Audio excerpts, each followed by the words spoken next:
Here's a list of 10 natural, super powerful anti-inflammatory foods.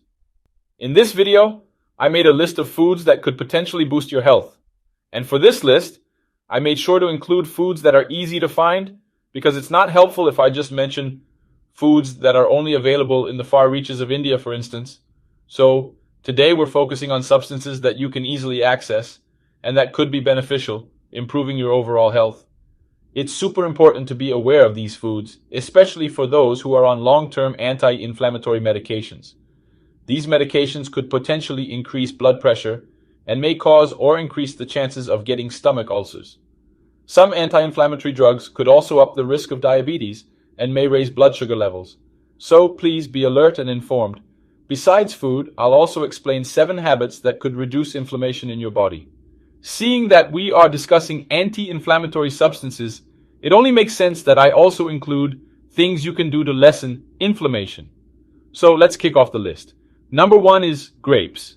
Grapes with the skin on. Grapes have numerous health benefits. They contain resveratrol and potent antioxidants that could assist in fighting inflammation. What about grape juice, you ask? Yes, that works too. However, for those managing blood sugar levels, such as diabetic individuals, grapes might not be a great choice, okay? So monitor the quantity consumed. But if you're not diabetic, like myself, grapes are a delicious and healthy choice. Number 2, extra virgin olive oil. Numerous studies link the intake of olive oil with a decreased risk of cardiovascular issues, like heart attacks, for example. It's rich in good fats that could elevate your HDL, the good cholesterol. Thus, consuming olive oil is beneficial for health as well as being a potent anti-inflammatory. People often question if heating olive oil causes it to lose its nutritional properties. Could it be harmful? Nope. To make olive oil lose its beneficial properties, you'd have to superheat it above 180 Celsius degrees. So, olive oil is absolutely safe and beneficial for health. It's a great addition to salads, for instance. Sure, it's calorific, so watch your intake, but it's seriously healthy. Now you might ask, which is better, lard or olive oil? Olive oil wins by a long shot. Lard is high in saturated fats, a type of fat quite different from that in olive oil. This type of fat in lard increases your chances of getting a heart attack. Someone once commented on my previous video saying that their grandmother uses lard all the time and she's 85 years old. How do you explain that? What I'm saying is that certain foods either decrease or increase your risk of getting a heart attack, for instance. However, it doesn't mean 100% of people consuming lard will end up having a heart attack. That's not what I'm saying. So there's a clear difference, okay? Increased risk doesn't equal 100%. Let's not mix up terms here. Number 3, garlic. Garlic is a really potent anti-inflammatory, but I'm talking about raw garlic, like the kind you use in cooking. Plus, it really makes your food tastier, at least to my liking. It contains a substance called allicin that has been studied for its anti-inflammatory abilities. Number 4, bee propolis. Bee propolis is produced by bees and is a substance widely studied in medicine for its effects. One of these effects is its anti-inflammatory action. You might have heard this before. It's not a myth. It's true. Propolis does have this capability. Before I move on to number 5, if you're enjoying this video, don't forget to leave a like. Let's try and reach 10,000 likes so that more people can access this information. If you give this video a thumbs up, it helps me to spread information. We can get the message out to a much larger crowd. So if it's helping you, then it also helps me, and that way you're helping others too. Number 5, astaxanthin. But what's that? What is astaxanthin? That tricky name. Astaxanthin is an algae. And where can you find astaxanthin? You'll find it in animals that eat these algae and gain a red-orange color, like wild salmon, lobster, prawn, trout. Many people might say, oh, but lobster's too expensive. I can't afford it. I can't afford prawns. But why did I bother listing them? This video is broadcast to various cities, several countries around the world, and it depends on where you live. These items may even be cheap. They're part of the diet. So it's worth it if you can get them because of the astaxanthin. Number 6, turmeric, or it might be known in your area as ground saffron. It's the same thing. Turmeric contains a substance called curcumin, which is also studied for its anti-inflammatory potential. And I'm talking about the turmeric that you use in cooking, not turmeric in capsules or turmeric beverage, alright? Just want to make that clear because I have never read any study about turmeric in a drink or turmeric capsule. I'm talking about the one you use in cooking. For example, I like eating chicken seasoned with turmeric. It's something I enjoy, so there's a suggestion if you might like it too. Now number 7, coffee. Coffee has polyphenols. It has various antioxidant substances. It has vitamin E, tocopherol, which are studied and have anti-inflammatory potential. Coffee is one of the best foods in the world. It even reduces cardiovascular risk. One study found that people who drank coffee had a 33% lower risk of developing type 2 diabetes compared to those who didn't drink it. So there are many studies showing the health benefits of coffee. And now you might be wondering, but how much coffee should I drink?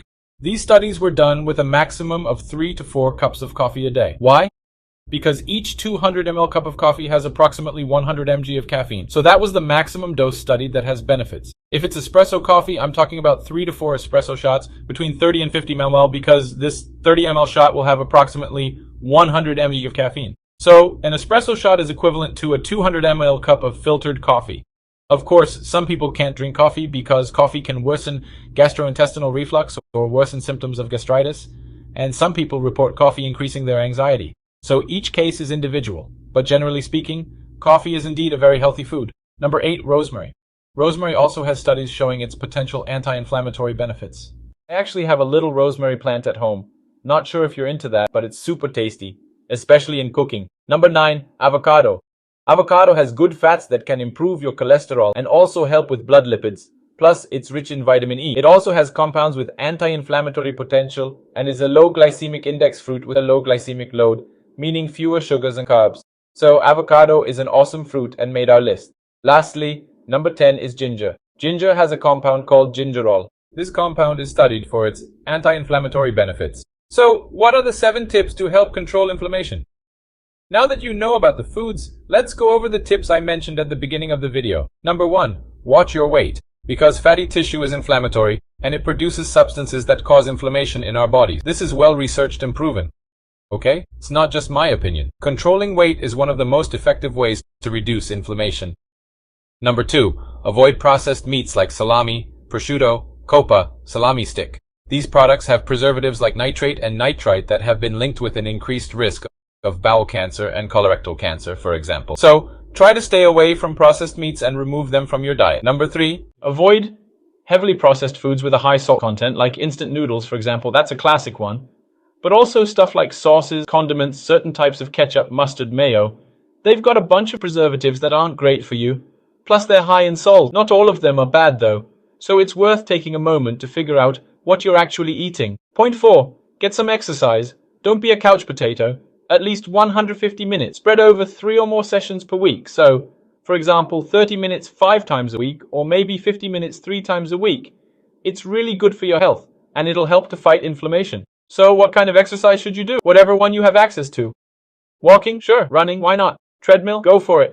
Don't get too nitpicky about the type of exercise or you'll end up not doing anything. I personally really like to run.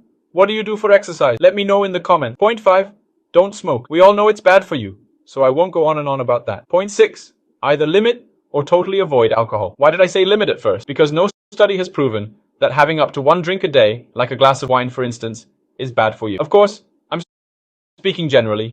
If you've got a certain health condition like fatty liver caused by alcohol, then you definitely need to stay away from it. Point 7, stay away from soft drinks and sweetened beverages. On a scale of 1 to 10, rate this video. If you give it a 10, I'll make more videos like this one. Now I'm going to recommend a video for you to watch next. It's one where I talk about triglycerides. Do you know what are the worst and best foods for people with high triglycerides? Then check out this video here. You'll like it. Catch you later.